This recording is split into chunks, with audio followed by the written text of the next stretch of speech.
I-define po natin muna ang purpose because we are looking at divine purpose ng isang individual. Hindi lamang ito yung purpose ng isang individual na naisip niya para sa sarili niya, kundi nakaumang po tayo sa divine purpose according to the Bible. Sabi po ng Cambridge Dictionary, it is an intention or aim, a reason for doing something or for allowing something to happen. Sabi po sa sa New Testament, ang purpose po is defined that comes from the Greek word prothesis, which means setting forth of something in public, setting forth, putting out, presentation. So may certain boldness po tayo na alam ng mga tao na meron tayong tinatahak. Hindi na pangarap, iba po ang pangarap, pag-uusapan po natin yan. Kung hindi, ito po yung ating purposes, ika nga. Ang next bullet po ay that which is planned in advance, plan, purpose, resolve, and will. At pag po natin kakalimutan, syempre, meron pong purpose ang Panginoon na dapat natin malaman sa ating buhay. Yan po yung tinatawag nating divine purpose. Pag-usapan po natin ng career verses for today, which comes from Psalm 139, 13 to 16. And I am reading from the message version of the Bible. Sabi po rito, oh yes, you shaped me first inside, then out. You formed me in my mother's womb. I thank you, high God. You're breathtaking. Body and soul, I am marvelously made. I worship in adoration. What a creation. You know me inside and out. You know every bone in my body. You know exactly how I was made, bit by bit, how I was sculpted from nothing into something. Like an open book, you watch me grow from conception to birth. All the stages of my life were spread out before you. The days of my life all prepared before I even lived one day. And may the Lord add blessing to the reading of His mighty word at tayo po ay mag-open in prayer. Panginoon, kayo po ang mangusap sa bawat isa. Turuan niyo po kaming lahat, Panginoon, na maunawaan ano nga ba ang aming divine purpose? What is our purpose in this world? At turuan niyo po kami, Panginoon, na maging attentive sa iyo. At hayaan niyo, Panginoon, na magpasakop po kami. Isantabi po namin lahat ng maaring makakadistract sa amin o makakagambala, makakagulo. Turuan niyo po kaming madinig ng malalim at malawak ang inyong boses. Hayaan niyo, Panginoon, na pakibisita niyo po ang bawat tahanan na nanonood ng mensaheng ito, Panginoon, either live or on demand, o kung nasaan man, Panginoon, ang nanonood na individual o pamilya o saan man sila, Panginoon, naandun, please visit them. Please, Lord God, let them experience you in a very powerful and personal way. And may they hear your voice. And may they see. May they hear. And not only that, may they realize what their divine purpose is truly for them. In Jesus' name we pray. Amen. Ayan, patuloy po natin pag-usapan ang divine purpose natin. Ayan. So, napaka-importante po na maunawaan natin how beautiful it is. So, two questions on purpose. Number one, what happens when you do not know your purpose? And question number two, what happens when you know your divine purpose? Napaka-importante po yan. So, marami mga tao, niyo pong kakalimutan, has been surveyed across the board, they do not know their purpose. So, according to Proverbs 29:18, babasahin po natin sa dalawang version today. You have the Amplified and you have the NIV. Sabi po dyan sa Amplified version, where there is no vision, no revelation of God and His Word, the people are unrestrained. But a happy and blessed is he who keeps the law of God. Sabi naman po sa NIV version, where there is no revelation, people cast off restraint. But blessed is the one who heeds wisdom's instruction. And may the Lord speak mightily on His word as you have read it and as you have absorbed it. So napaka-importante po ang sinasabi ng Panginoon dito through the through the one who wrote Proverbs 29:18. Sabi niya po, kapag hindi natin natatanggap ang salita ng Diyos, na wala siyang sinasabi kung ano yung dapat nating gawin, tayo po ay nawiwinda. Tayo po ay nawawalan ng bahala. Ang nangyayari po sa atin, nagiging sabog ang ating isipan. Magulo ang ating gustong puntahan. Wala tayong pagpaplano, wala tayong babalakin sa buhay. There's no specific goal. So, anong nangyayari po sa isang taong ito, maaari po silang um, mag-asawa ng esposo o esposa dahil gusto nilang tumakas sa kanilang pamilya. O di kaya magkaroon ng romantic relationship sa isang individual dahil naghahanap sila ng ika nga reprieve o naghahanap sila ng pagkakataon na ma-appreciate sila o naghahanap sila ng taong magmamahal sa kanila.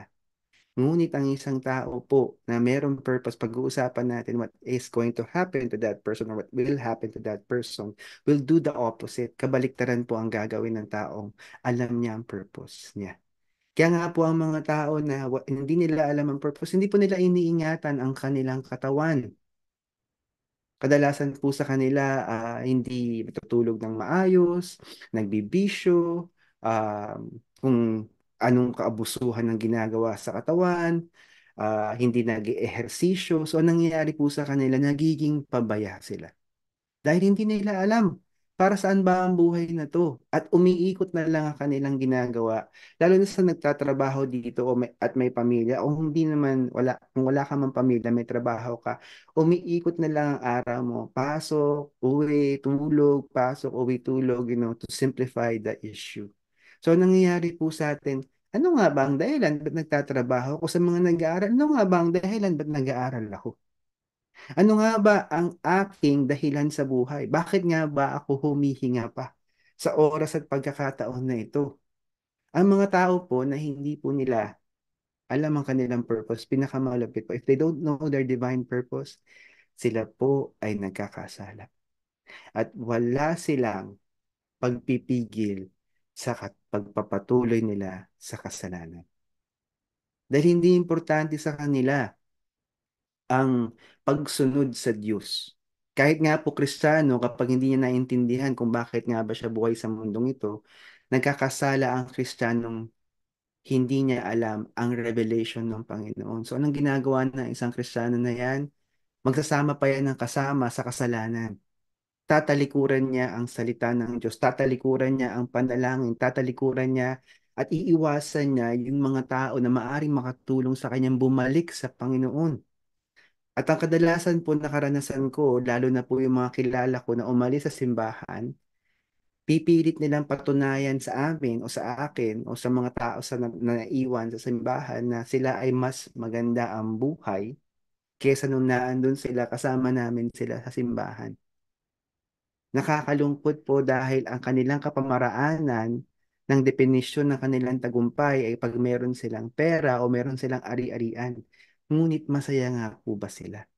Ang mga tao na hindi nila alam ang purpose, kadalasan po nag-aaral para makatapos at makapagtrabaho, nagninegosyo dahil kailangan ng pera para makasurvive, nagtatrabaho, at kadalasan po yung mga taong kilala ko na hindi nila alam ang purpose nila, hindi po sila masaya. Dahil hindi po nila napagpaplanuhan ang buhay nila kung paano ito lalo magiging makabuluhan. Kaya nakakalungkot po pag hindi natin alam ang ating dahilan o ang purpose natin sa buhay na ito. Kaya nga po, nais po natin sagutin ang next question. So, what happens when you know your divine purpose? Sabi po sa Ephesians 2:8-10 NIV version, please read with me wherever you are. And if you are kasama namin sa Zoom, please continue to read while you're on mute.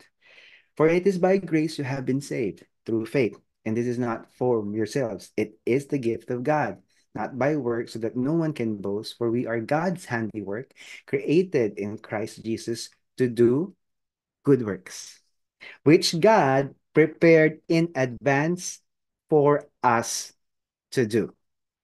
Grabe po ang Panginoon. So meron po talagang nakalaan na dahilan kung bakit tayo ay nakatanggap kay Jesus bilang Diyos at tagapagligtas.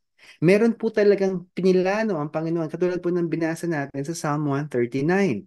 Bago pa lamang tayo pinanganak sa mundong ito, meron na tayong napaagandang plano na mula sa Panginoon na kapag tayo ay nagpasakop sa Kanya, yun ang pinakamagandang buhay na maari natin mararanasan. So what happens when you know your purpose, you will do good works. Gagawa ka ng mga bagay na mga ganda, mga godly things. Ikaw ay magbabago from the inside out. Iingatan mo ang sarili mo, iingatan mo ang kakainin mo, iingatan mo ang ilalagay mo sa isip at sa puso mo. Magiging mataas ang kalidad ng iyong pagtatrabaho, ang kalidad ng iyong pag-aaral, ang kalidad ng iyong buhay. Hindi, not necessarily natataas ang iyong antas sosyedad, no? Yung social status mo o yayaman ka materially kasi ang kalidad ng buhay na hinahanap mo ay yung kalidad ng buhay na masaya. May kagalakan, may pag-ibig. Kaya nga po yung mga taong alam nila ang divine purpose nila, kung manggulo ang kanilang bahay, sila ay gagawa ng paraan. Una, mananalangin sa Panginoon. At pangalawa, gagawa siya ng paraan para magkaroon ng kapayapaan ng tahanan. Ganun po ang ginagawa ng isang tao na alam niya na ang buhay niya ay makabuluhan, nag-uumpisa parate sa tahanan niya. Kaya nga po ang mga Kristiyano dapat, kung tayo po ay na-born again, natanggap natin ang ating Panginoon na si Jesus bilang Diyos sa tagapagligtas, tayo po ay dapat maging magandang ehemplo sa tahanan kung saan tayo ay parte. Masipag ka, tumutulong ka, hindi ka pasaway, 'di ba? Ikaw ay kagaangan at kagalakan ng iyong magulang o ng iyong guardian. Kung meron kang kapatid na mas bata sa iyo, ikaw ay totoong ate at kuya. Hindi ka basta-basta naiirita sa kapatid mo mas bata sa iyo, ginagabayan mo siya because you are doing good works. Dahil alam mo yung divine purpose mo, that you are a representative of God. And when we say you do good works, ibig sabihin nito, ikaw ay sumusunod sa Panginoon lahat ng inutos niya, gagawin mo. Tulad ng panalangin, araw-araw, pagbabasa, at pag-unawa at pagsunod sa salita ng Diyos. Sabi nga sa Book of Joshua, if you want to be successful, na paraphrased, you meditate and obey the Book of the Law day and night so that you may be able to do carefully what has been written in the Word of God. Kasi wala naman po talagang mawawala sa atin. Hindi nga po ba kung good works ang gagawin mo, di ang kayamanan mo, ginagamit mo sa mga bagay na mabuti. Hindi sa mga bagay na hindi makabuluhan. Hindi ka gagastos na hindi mo kailangan ang isang bagay na paggagastusan mo lang. Dahil feeling mo entitled ka. Feeling mo, karapatan mo dahil nagtrabaho ka, kumita ka o naipon mo tong kayamanan na to, sapat lamang na ibalik mo yun. Pagtangkilik sa sarili mo. Hindi po yun ang sinasabi ng Panginoon. When you do good works, alam mo na kung ano man yung kayamanan mo, iingatan mo. Because you can actually build so much wealth as you live this life according to your purposes. Alam mo kung saan mo gagastusin ang kayamanan mo. Alam niyo po, may survey na ginawa sa Amerika. Gaano karami sa mga Amerikano na nagtatrabaho ang naglalaan ng budget para sila ay lalong maging mahusay o mabuti? Yung personal or professional development. Hindi lamang ito yung kayamanan para igastos mo sa ano no sa gym para sa katawan mo. Ito yung gagastos ka para sa iyong emosyon, sa iyong talino, 'di ba? Para sa iyong kaluluwa, para gumanda ang iyong espiritu. Mag-i-invest ka sa mga bagay na katulad ng libro o let's say ng audiobook, yung mga subscriptions na mag-i-enhance ng capability mo, makes you a better person para mas madali kang pakisamahan at madali ka rin makisama, matututo kang magpasalamat, hindi ka magiging maangas sa buhay, yung mga tao sa kapaligiran mo mararanasan nila ang kagaangan kapag ikaw ay kasama nila. Ang presensya mo ay magdadala ng kagalakan, ang iyong pagkatao ay magbibigay ng inspirasyon dahil nakikita nila sa iyo na ikaw ay gumagawa ng mga bagay na makadiyos, bagay na mabuti. Pag meron kang ginawa para sa kapwa mo, hindi ka nag-aantay o umaasa na ibabalik niya sa iyo. Dahil ang Panginoon ang magbabalik sa iyo ng lahat ng mga bagay na ginawa mo para sa gloria niya na sinunod mo siya according to, to His will. And that is God repaying you. Dahil ganun po ang kalakaran ng ekonomiya ng Panginoon. Kaya nga po nakakalungkot pag meron ako naririnig ng mga magulang, isusumbat sa anak nila, o nung baby ka, nalagaan kita, hindi ka nagka-dengue kasi sinusuway ko lahat ng mga lamok sa kapaligiran mo, ganyan. Nung nag-brownout, pinaypayan kita, nung nawalan ng ilaw, kailangan mo mag-aral, pinilashtlatan ko habang ikaw ay nag-aaral. Hindi po yun yung maganda at makadiyos na nagawain. Kapag tayo po ay magulang, karapatan natin na alagaan ang ating anak ng ayon sa pag-ibig ng Panginoon. When I say karapatan, I mean it is our righteous duty na magpalaki ng isang bata na magbibigay ng maayos na ambag sa sosyedad, natutulong sa kapwa niya, nalalaki na hindi niya iniisip ang panunumbat o ang pagiging madugas o ang pagiging manipulative.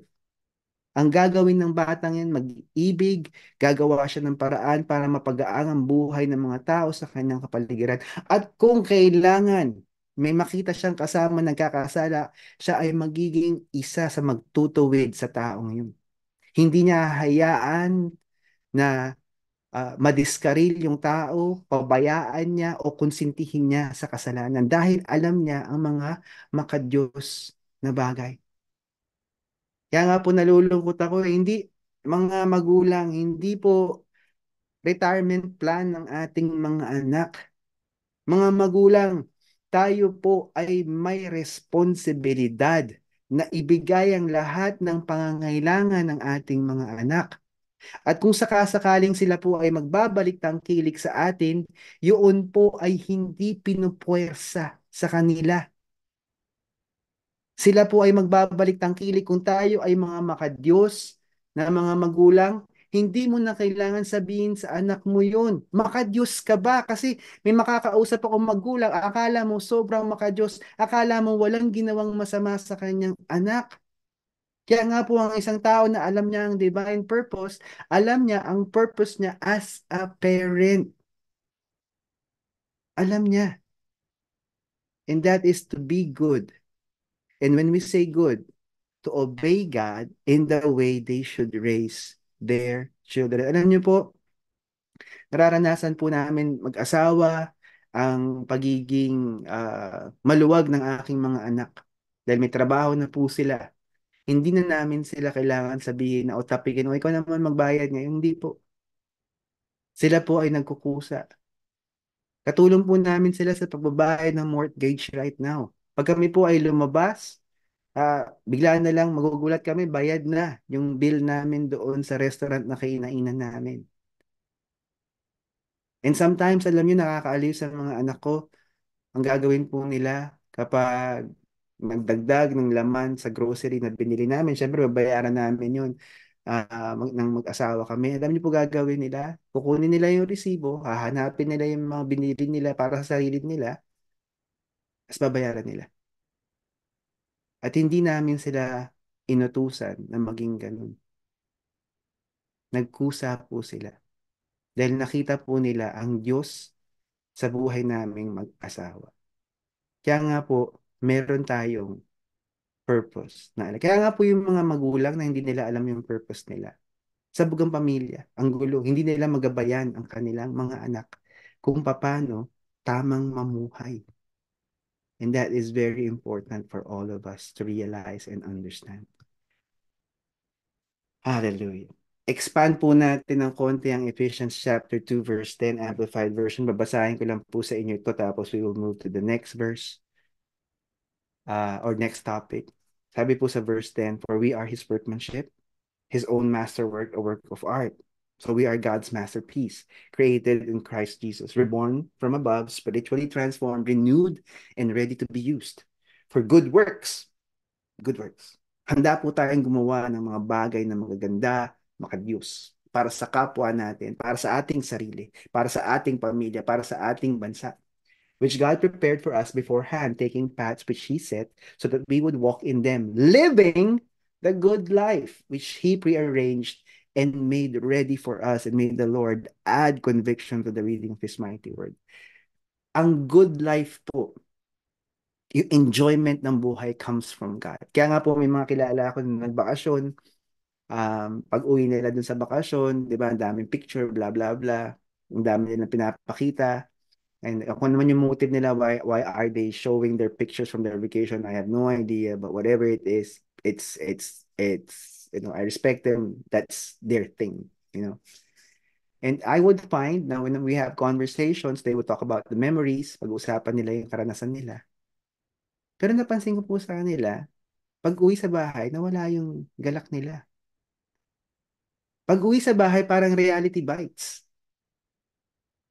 Ngunit kung tayo po, alam po natin yung purpose natin, we live the good life because the purpose that we have is obeying God. The purpose that we have is divine. Alam nyo, wala pa po akong na-experience na nagbakasyon kami, na pinag-pray namin, tinanong namin sa Panginoon, sa kami pupunta, sa kami magbubuk, ano yung gagawin namin. Wala pa kami na-experience na bakasyon na inalay namin sa Panginoon na nagkaroon ng pagtatalo sa bakasyon. Kasi nakakita ko po yan sa mga kamag-anak namin, nagkaagalit pa, bakasyon na nagkakainitan pa. You know, we actually eat sa right places. But more than that, yung kapayapaan at kagalakan, bit-bit namin hanggang pag-uwi. At hindi kami na nanghihinayag na tapos na yung bakasyon. Para sa amin, ang pagbabalik sa mundo ng trabaho, hindi siya reality bites. It is reality that we accept. And it's all good. Binigyan tayo ng Panginoon ng panahon para makapag-rest, makapag-recharge, makapag-chill. And when we go back to work, it doesn't bite us dahil we know how to live the good life. Hindi tayo stressed, hindi tayo physically drained after that vacation. That's absolutely amazing. When you know your divine purpose, alam mo kung kailan ka hahataw, alam mo kung kailan ka dapat magpagal, alam mo kung kailan ka dapat magsunog ng kilay, alam mo kung kailan ka dapat kumilos ng higit sa kailangan ng iyong boss, ng iyong supervisor. Hindi ka nagpapakabebe, hindi ka nagpapasikat. Ang ginagawa mo, yung tama ayon sa kalooban ng Panginoon. Because when you know your divine purpose, you are always excellent. The standards that you apply sa buhay mo ay parating mataas. Hindi pwede ang pwede na sa ginagawa mo. Because you know that whatever you're doing, it is a reflection of your relationship kay God. Kaya nga sabi ng Panginoon sa Book of Colossians, you know, do everything as it working for God and not for men. Do it from your heart. Paraphrase po siya. At ang sarap when you know your divine purpose dahil dumaan man ang bagyo ng buhay. Kaya mong ma-enjoy yung bagyo. Dumaan man ang pagsubok, dumaan man ang dilubyo, kaya mong tumutong. Because sabi ng Panginoon, who is the one who overcomes the world according to the book of First John? It is he who loves God and obeys God. And that is you being unstoppable in your divine purpose. Alam niyo po, when I understood the divine purpose that God has planned for me personally, ang nais ko po ay magbitbit ng kagalakan sa bawat tahanan o sa bawat individual na handang tanggapin ang kagalakan ng Panginoon. Nabitbitin ko po ang mensahe ng Ebanghelyo na kung sino man ang gustong tumanggap kay Jesus bilang Diyos tagapagligtas, matanggap nila para matakasan nila ang dagat-dagatang apoy kapag sila ay namatay sa pitikal na kanilang katawan. Pero higit nun, mabuhay sila sa mundong ito na nagdadagdag halaga sa buhay ng ibang tao. Gumagawa ng mabuti, lalong-lalo na sa mga naapi. Nagiging boses para sa mga taong walang boses. Tumutulong sa pagsalba sa mga taong napahamak. Hindi na makasarili. Yun po yung naranasan ko. Ang isang salvation sa mundong ito for me is God taught me to be selfless. At ang sarap po pag hindi mo iniisip ang sarili mo. Hindi importante sa'yo yung pangarap mo. Ang importante, ano ba ang purpose mo? Ang pangarap po, it's something that you are aspiring to. Ang purpose po, it's something that you are doing leading towards that end. Yung dahilan kung bakit ka buhay. So if, let's say, ang purpose ng buhay mo ay makatulong sa kapwa mo, every day of your life, you're preparing yourself para maging mahusay sa pagtulong mo sa kapwa mo. So tuloy-tuloy po siya. You are living, quote unquote, the dream. It's not something that you aspire. It is something that is part of your life. And that's how beautiful when you know your divine purpose. So I'm going to share with you, ano nga ba ang divine purpose ng Panginoon sa bawat nilalang? And I'm going to share with you 4 divine purposes that God has intended for everyone. Sabi po dyan, number 1 is kung hindi mo pa natanggap si Jesus as Lord and Savior, to receive Jesus as Lord and Savior for your eternal and earthly salvation. Number 2, to love God, love yourself, and love others, to make disciples and spread the gospel, to glorify God in everything. So today, we're just going to focus on point number 1 para maging klaro ang buhay natin. We're going to take back yung Ephesians chapter 2 verse 8 and 9 na binasa natin kanina. And it is what God says. For it is by grace you have been saved through faith. And this is not from yourselves. It is the gift of God, not by works. So that no one can boast. Kung hindi niyo pa po natatanggap si Jesus bilang Diyos at tagapagligtas, ito po yung pagkakataon niyo because this is the main purpose ng buhay natin. If we want to receive the divine purpose of God, we should receive Christ as Lord and Savior. So kung hindi pa man niyo alam, kung kayo ay nakatanggap na kay Jesus bilang Diyos at tagapagligtas, o alam mo sa sarili mo talaga hindi mo talaga tinanggap pa siya, this is your opportunity. And I would like to encourage you to join with me in prayer. Because this is very, very important. Napaka-importante po mga kapatid, mga kaibigan, na tanggapin po natin si Jesus bilang Diyos at tagapagligtas because that is our first divine purpose. And this is very, very important.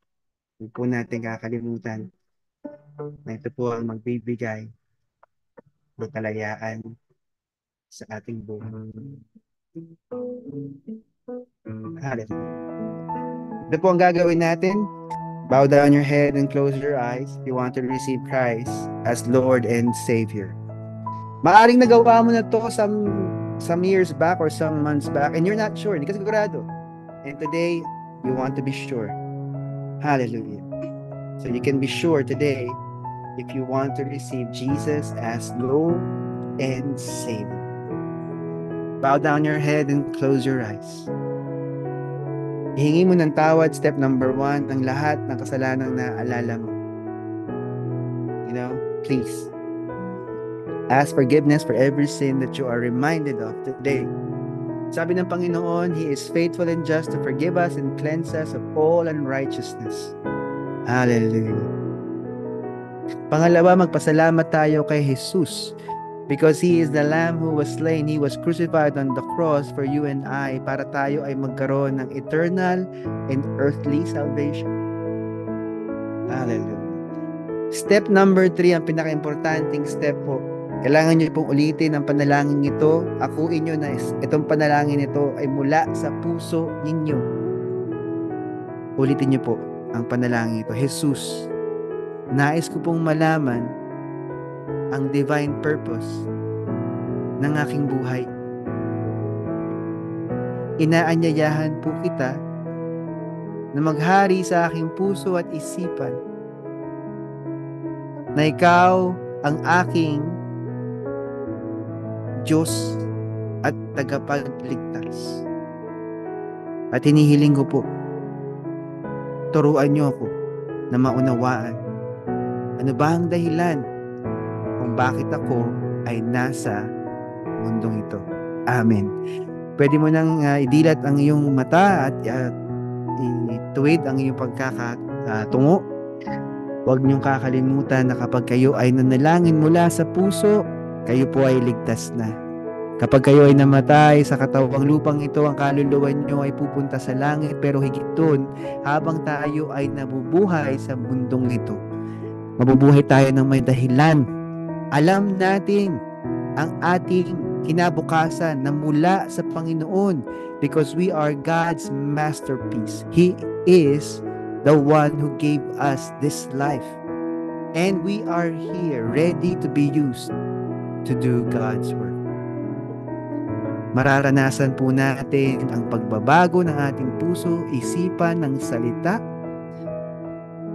at mamamangha po tayo dahil ang Diyos na ang ating tagapagligtas at Panginoon. Sa mga kapatiran na nakalimutan nila ang kanilang purpose dahil huminto sila sa paglapit sa Diyos. Kapatid, huwag mong kakalimutan, mahal ka ng Panginoon, ngunit siya ay Diyos ng hustisya rin. Ang lahat ng ginawa nating kasalanan, pagbabayaran natin yan sa mundong ito dahil sinabi ng Panginoon, kung ano ang iyong tinanim ay siyang aanihin. God cannot be mocked. Never forget that. And though He loves us, never forget that part of that love is the balance of justice. And therefore, do not forget every sin that we have done, we will pay the consequences for those sins. So today, I encourage you, go back to God. Bumalik ka sa Kanya. Kaya mo maranasan muli siya. Kung nasaan ka man ngayon, kung nais mong pakita ang iyong pagsuko sa Panginoon, taas mo ang kamay mo sa langit. Kung appropriate, wherever you are. Lift it up as a sign of surrender to the Lord. At sinasabi mo, Lord, bumabalik na po ako sa iyo. At nais ko po na gawin kung ano ba ang dahilan bakit ako nasa mundong ito. I want to live my purpose. I want to be healed from my sins, and I want to be free from that sin that easily entangled my life. Receive your healing and deliverance. Receive your revival according to your faith and according to your true surrender to the Lord God Almighty. In Jesus' name we pray. Amen. Amen. Amen.